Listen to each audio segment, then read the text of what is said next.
തീർച്ചയായും കോഴിക്കോട് വലിയ പ്രചണ്ഡമായ പ്രചരണമാണ് നടന്നുകൊണ്ടിരിക്കുന്നത്. നമുക്കറിയാം, വലിയ പോരാട്ടം നടക്കുന്ന മണ്ഡലങ്ങളിൽ ഒന്നാണ് കോഴിക്കോട്. ഞാനുള്ളത് Shri M K Raghavan, sitting MP. അദ്ദേഹം തന്നെയാണ് ഇത്തവണ നമുക്കറിയാം സ്ഥാനാർത്ഥി. അദ്ദേഹവും പ്രചരണത്തിന്റെ വലിയ തിരക്കുകളിലാണ്. നമ്മൾ അദ്ദേഹത്തിന്റെ വീട്ടിൽ, ഈ സിവിൽ സ്റ്റേഷനിൽ അദ്ദേഹത്തിന്റെ വീട്ടിലെത്തി. നമ്മളോടൊപ്പം അദ്ദേഹം വലിയ തിരക്കുകൾക്കിടയിലും അല്പസമയം സംസാരിക്കാം എന്നുള്ള തരത്തിൽ അദ്ദേഹം സമ്മതിച്ചിട്ടുണ്ട്. നമസ്കാരം സർ. ഇന്നലെ എത്ര മണി കഴിഞ്ഞു എല്ലാം വന്ന് വീടെത്തിയപ്പോ? 1 മണി കഴിഞ്ഞു. 1 മണിയായി. എല്ലാ ദിവസവും അങ്ങനെയാണോ ഷെഡ്യൂൾ? എല്ലാ ദിവസവും അങ്ങനെ. രാവിലെ ഇപ്പം 4:30 മണിക്ക് പുറത്തു പോയിട്ട് ഇപ്പം ഞാൻ വന്ന് കയറിയതുള്ളൂ. ഓ, അത് ശരി. ഉറക്കം വളരെ കുറവാണ്. അതെ, എന്താ നമ്മൾ നേരത്തെ കഴിഞ്ഞ തെരഞ്ഞെടുപ്പുകളേക്കാൾ കുറച്ചുകൂടി കാര്യങ്ങൾ ഒരു പ്രയാസമുണ്ടെന്നുള്ള രീതിയിലുണ്ടോ? പ്രയാസമില്ല, എന്തായാലും കംഫർട്ടബിൾ മെജോറിറ്റി കിട്ടും, ഒരു സംശയം വേണ്ട. അതൊന്നും ഒരു വിഷയമല്ല. അല്ലാതെ കാരണം നേരത്തെ മത്സരിച്ചൊരാരും മോശക്കാരനല്ലോ. റിയാസ് മോശക്കാരനാണോ? പ്രദീപകുമാർ മോശക്കാരനാണോ? വിജയരാഘവൻ മോശക്കാരനാണോ? അല്ലല്ലോ. അത് എല്ലാ കാലത്തും മത്സരം ശക്തമായി നടക്കും. UDF അനുകൂലമായി ജനങ്ങൾ വിധി എഴുതും. അതെന്തുകൊണ്ടായിരിക്കാം ഇത്തവണ UDF ജനം വോട്ട് ചെയ്യണമെങ്കിൽ? താങ്കൾ MP ആയി നടത്തിയ വികസന പ്രവർത്തനങ്ങൾ കോഴിക്കോട് സ്വാഭാവികമായുണ്ട്. താങ്കളുടെ ജനകീയതയുണ്ട്. ഒപ്പം മറ്റെന്തോ ഘടകങ്ങളായിരിക്കും വർക്ക് ചെയ്യുക. ഒന്ന്, ഈ 2 ഗവൺമെന്റുകൾക്കും ജനമെതിരാണ്. വിലക്കയറ്റം അതിരൂക്ഷമാണ്. കിട്ടുന്ന വരുമാനം കൂടി ജീവിക്കാൻ കഴിയുന്നില്ല ആൾക്ക്. ഓരോ ദിവസം സാധനങ്ങൾക്ക് വില കൂടിക്കൂടി വരുന്നു. അടുക്കളയിലെ സഹോദരിമാർക്കറിയാം എന്താ അവസ്ഥ കൃത്യമായിട്ട്. സാധനങ്ങൾ കിട്ടാനില്ല പലപ്പോഴും. തൊഴിലില്ലായ്മ രൂക്ഷമാണ്. ആർക്കും തന്നെ ഗവൺമെന്റ് ഒരു ആനുകൂല്യം കിട്ടുന്നില്ല. അപ്പോൾ സ്വാഭാവികമായും ഈ നിത്യജീവിതത്തിൽ അനുഭവപ്പെടുമ്പോഴാണല്ലോ ആളുകൾ തീരുമാനമെടുക്കുക. അത് എല്ലാ തലങ്ങളിലും പെട്ടവർക്കും അനുഭവമാണ്. അപ്പോൾ സ്വാഭാവികമായും ഒരു 2 ഗവൺമെന്റുകൾക്കുമെതിരായിട്ടുള്ള ജനങ്ങളുടെ ചിന്തയും മനസ്സുമാണ് വീണ്ടും UDF ജയിപ്പിക്കാൻ കാരണം വിശ്വസിക്കുന്ന ആളാണ് ഞാൻ. ഈ നേരത്തെ മത്സരിച്ച 3 സ്ഥാനാർത്ഥികളെക്കാളും വലിയ മെച്ചമുള്ള ആളല്ല, ഏതാണ്ട് അതേ കാറ്റഗറിയിലുള്ള ആളാണ് ഇപ്പോഴത്തെ സ്ഥാനാർത്ഥി എന്ന് താങ്കൾ പറഞ്ഞു.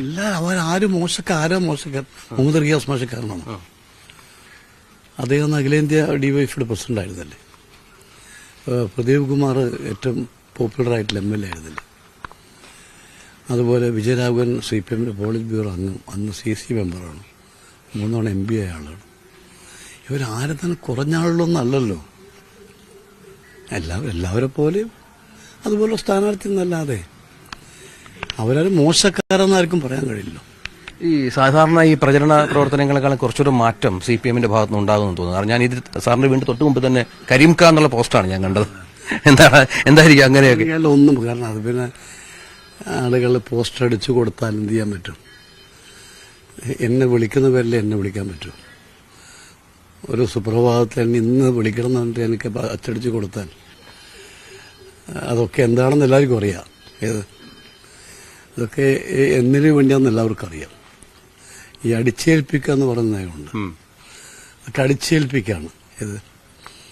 ഇന്നലെ വരെ അറിയപ്പെടുന്ന പേരുകൾ അറിയപ്പെടുക എന്നല്ലാതെ എന്താണ് വിളിപ്പേര് അന്ന് അതുപോലെ. അതല്ലാതെ പെട്ടെന്ന് രാവിലെ മാറ്റം വന്ന് അച്ചടിച്ചു കൊടുക്കുക, ഇന്നേ വിളിക്കാമെന്ന് പറഞ്ഞാൽ അതൊക്കെ ഒരു കാപട്യത്തിന്റെ സ്വഭാവമാണല്ലോ. കോഴിക്കോട് ജനങ്ങൾ അങ്ങനെ വിളിക്കുവോ? അദ്ദേഹത്തെ അങ്ങനെ വിളിക്കുന്ന സാഹചര്യം ഉണ്ടോ? കോഴിക്കോട് ജനങ്ങളാണല്ലോ തീരുമാനിക്കേണ്ടത്. ജനങ്ങളാണ് തീരുമാനിക്കേണ്ടത്. കോഴിക്കോട് ജനങ്ങൾക്ക് എല്ലാം അറിയാമല്ലോ. അറിയാത്ത കാര്യങ്ങളൊന്നുമില്ലല്ലോ. അപ്പോൾ ജനങ്ങൾ തീരുമാനിക്കും എന്ത് വേണമെന്ന്. ഈ സമീപകാലത്ത് കഴിഞ്ഞ ദിവസങ്ങളുണ്ടായ വലിയ ചർച്ചയാണ് ഈ ബോംബ് രാഷ്ട്രീയം, അല്ലെ? അതുമായി ബന്ധപ്പെട്ട് ഒരുപാട് ചർച്ചകളും പ്രതികളെ അറസ്റ്റ് ചെയ്യുന്നവരൊക്കെ CPMകാരും DYFIക്കാരും ഒക്കെ ഉണ്ട്. എന്താണ് ഇത്തരത്തില് വീണ്ടും ആ തലത്തിലേക്ക് കാര്യങ്ങൾ പോകാനുള്ളൊരു സാഹചര്യം എന്താണ്? കേരളത്തിൽ സത്യം പറഞ്ഞാൽ കേരളത്തിലെ ഈ ആളുകളുടെ മനസ്സിൽ ചിന്തയുള്ളൂ. സ്വൈര ജീവിതമാണ്. പട്ടിണിയാണെങ്കിലും സ്വൈര്യമായി കിടന്നുറങ്ങാൻ സാധിക്കണം. സമാധാനമാണ് ആവശ്യം. ഇതിപ്പോൾ ആളുടെ മനസ്സിൽ പേടി വന്നിരിക്കുകയാണ്. ഈ SFI എന്ന് കേൾക്കുമ്പോൾ പാരൻസ് എല്ലാം ഭയപ്പെട്ട് കാണും. ഒരു വല്ലാത്ത രൂപമായി ഇത് മാറുകയാണ് അവരുടെ മനസ്സിൽ. അവരുടെ കുട്ടികൾ സ്കൂളിൽ കോളേജിൽ അയക്കാൻ പറ്റുമെന്ന് ആലോചിച്ചുകൊടുക്കുകയാണ്. അതൊരു വലിയ വലിയ വിഷയമാണ്. ഇപ്പോൾ സിദ്ധാർത്ഥന്റെ മരണം നോക്കിയാൽ മതി നിങ്ങൾ. ഒരു പരസ്യ വിചാരണ നടത്തി ദിവസങ്ങളോളം തടങ്കലിടുക. തടങ്കലിനൊക്കെ എതിരാണല്ലോ SFIയും CPMും. എന്നിട്ട് ബെൽറ്റ് പൊട്ടുവോളം അടിക്കുക, കുടിക്കാൻ വെള്ളം കൊടുക്കാതിരിക്കുക, എന്നിട്ട് കൊല്ലുക, കെട്ടിത്തൂക്കുക. അപ്പോൾ ആളുകളുടെ മനസ്സിൽ അതുപോലെ തന്നെ ഡിവൈഎഫ്ഐയെ കുറിച്ചും CPM-നെ കുറിച്ചും പേടിയാണ്. കാരണം ഒരു രാഷ്ട്രീയ പാർട്ടിയെ ബോംബുണ്ടാക്കാൻ കൂട്ടുവെക്കുക എന്ന് പറഞ്ഞാൽ എന്താ സ്ഥിതി നിങ്ങൾ ആലോചിക്കണം. ആർക്കെതിരായി ബോംബ് ഉപയോഗിക്കുന്നു? പാകിസ്ഥാനെതിരായിട്ടാണോ? ചൈനക്കെതിരായിട്ടാണോ? ആർക്കെതിരെയാണ്?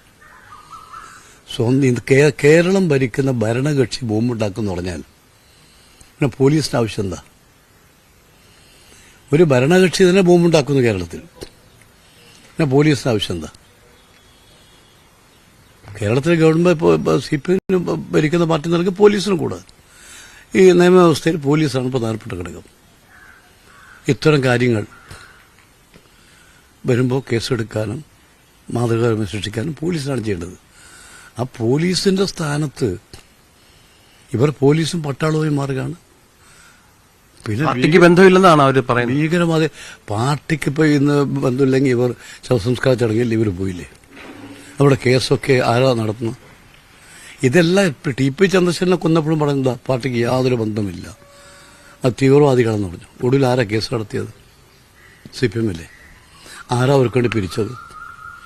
അപ്പോൾ മാർക്സിസ്റ്റ് പാർട്ടി കുറേ കാര്യങ്ങളിൽ അബദ്ധത്തിൽ ചെന്നിട്ട് ചാടുകയാണ് ഓരോ ദിവസം കഴിയുന്നതോറും. അതുകൊണ്ട് ജനങ്ങൾ പൊതുവിൽ അത് രാഷ്ട്രീയത്തിന്റെ പുറത്തല്ല. നേരത്തെ ഞാൻ സൂചിപ്പിച്ച പോലെ ആളുകൾക്ക് എന്താ കിട്ടുന്ന വരുമാനം ജീവിക്കണം, സ്വൈര്യമായി കിടന്നുറങ്ങണം. ഏകചിന്തത വേറൊരു കുഴപ്പമുണ്ടായിരുന്നു. അവിടെ മനസ്സിലെല്ലാം തന്നെ ഒരു ഈ CPM-ന്റെ ഈ സമീപനം ഭയപ്പെടുത്തുകയാണ്. ഒരു കേരളം ഭരിക്കുന്നൊരു പാർട്ടി, ഗവൺമെന്റ് കയ്യിലുള്ളൊരു പാർട്ടി എന്താ തള്ളിപ്പറഞ്ഞ പിറ്റേ ദിവസം തള്ളിപ്പറയും, മൂന്നാമത്തെ ദിവസം ജാമ്യം എടുക്കാൻ പോകും, അവർക്ക് വേണ്ടി പിരിക്കും. അവിടെ മാർക്സിസ്റ്റ് പാർട്ടി നേതൃത്വം ഗൗരവമായി ആലോചിക്കേണ്ട വിഷയമാണിത്. ഇത്തരം സംഭവങ്ങൾ മാർക്സിസ്റ്റ് പാർട്ടി തകർക്കാൻ മാത്രമേ സഹായിക്കൂ, അല്ലാതെ വളർത്താൻ സഹായിക്കില്ല. ജനങ്ങൾ മുഴുവൻ ഇത്തരം കാര്യങ്ങൾക്കെതിരാണ്. അതാണ് ഞാൻ സൂചിപ്പിച്ചത്. ഈ കോഴിക്കോട് ഒരു ത്രികോണ മത്സരമുണ്ടോ? കഴിഞ്ഞ ദിവസം JP നഡ്ഡയൊക്കെ ഒന്ന് വലിയ വാഹനജാഥയൊക്കെ നടത്തിയിരുന്നു. എനിക്ക് തോന്നുന്നില്ല കേട്ടോ. മുഖ്യ എതിരാളി CPM തന്നെ. എല്ലാ കാലത്തും മത്സരം ഉണ്ടാകാറുണ്ട്. BJP കിട്ടുന്ന വോട്ട് എല്ലാവർക്കും അറിയാം. അപ്പോൾ അത് എല്ലാ കാലത്തും ഉണ്ടാകാറുണ്ട്. BJPക്ക് പ്രത്യേകിച്ച് എന്നാ ചെയ്യാൻ കഴിയുന്ന എനിക്ക് തോന്നുന്നില്ല. ദേശീയ രാഷ്ട്രീയത്തിലേക്ക് വന്നാൽ താങ്കൾ 15 വർഷത്തോളം MP ആയിരുന്നു. പാർലമെന്റിലെ നടന്ന സംഭവവികാസങ്ങളൊക്കെ അറിയാം കുറച്ച് നാളുകളായി. ഇത്തവണയും BJPക്ക് ഒരു കംഫർട്ടബിൾ മെജോറിറ്റി എന്ന ആത്മവിശ്വാസത്തിലാണ് അവർ മുന്നോട്ട് പോകുന്നത്. എന്താണ് അതിന്റെ? തോന്നുന്നില്ല. കഴിഞ്ഞ സീറ്റുകൾ കിട്ടാൻ BJPക്ക് ഇത്തവണ സാധ്യത വളരെ കുറവാണ്. ഈ പ്രാണപ്രതിഷ്ഠ കഴിഞ്ഞപ്പോൾ ആ ഒരു 10 ദിവസം ഈ മാധ്യമങ്ങളെല്ലാം എഴുതി BJPക്ക് വൻ ഭൂരിപക്ഷം കിട്ടും. ഇപ്പോൾ കഴിഞ്ഞ 1.5-2 മാസമായി BJP പുറകോട്ട് സഞ്ചരിക്കുകയാണ്, മുന്നോട്ടല്ല. അപ്പോൾ സ്വാഭാവികമായും ഇപ്പോൾ കർണാടകം കഴിഞ്ഞ കോൺഗ്രസിന് ഒരു സീറ്റ് ഉണ്ടായിരുന്നു.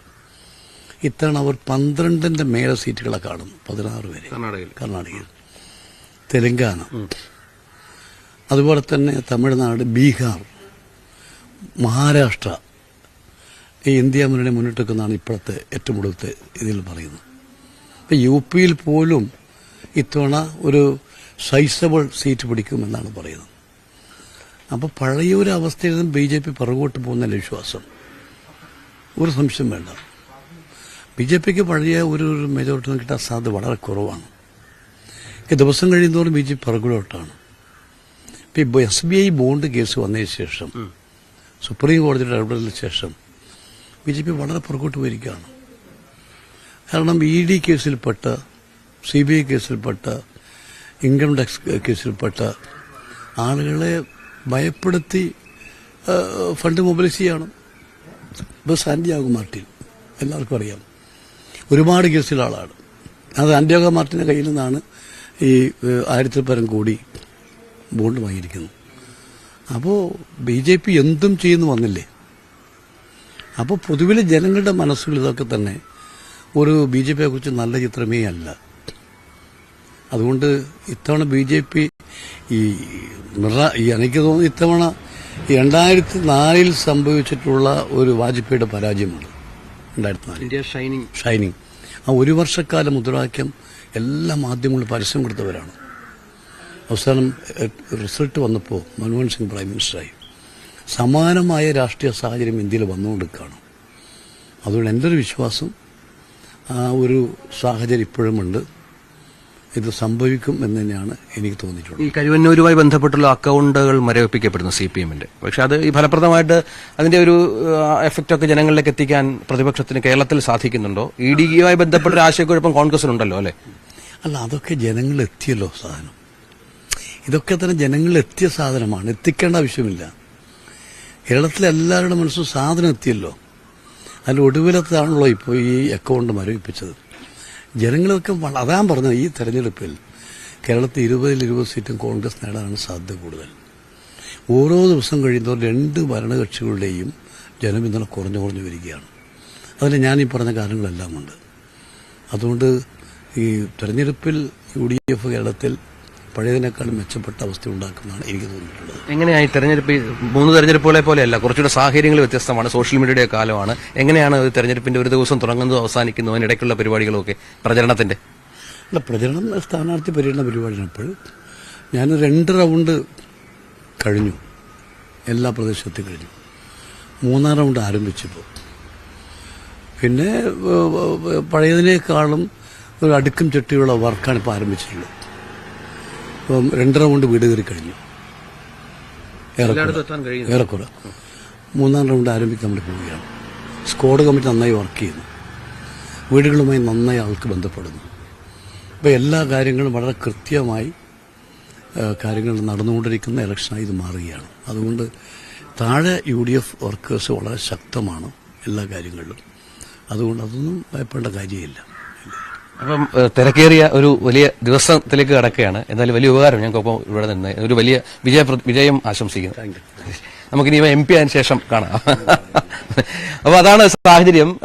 കോഴിക്കോട്ട് വലിയ പ്രചാരണ പരിപാടികൾ ഇപ്പോൾ രാവിലെ പാർട്ടി പ്രവർത്തകരൊക്കെ ഇവിടെ എത്തിക്കഴിഞ്ഞു. അദ്ദേഹത്തോടൊപ്പം പര്യടനമടക്കമുള്ള കാര്യങ്ങളിൽ അവരൊക്കെ പുറപ്പെടാനായി പോവുകയാണ്. തിരക്കേറിയ ഒരു ദിവസത്തിലേക്കാണ് MP കടക്കുന്നതും എന്നതും വളരെ പ്രധാനപ്പെട്ടതാണ്. ഏതായാലും MK രാഘവൻ MP ആണ് നമ്മളോട് സംസാരിച്ചത്. അദ്ദേഹം വീണ്ടും ഒരു പ്രചരണ ചൂടിലേക്ക്, തിരക്കിലേക്ക് കടക്കുകയാണ്. Back to Eldho.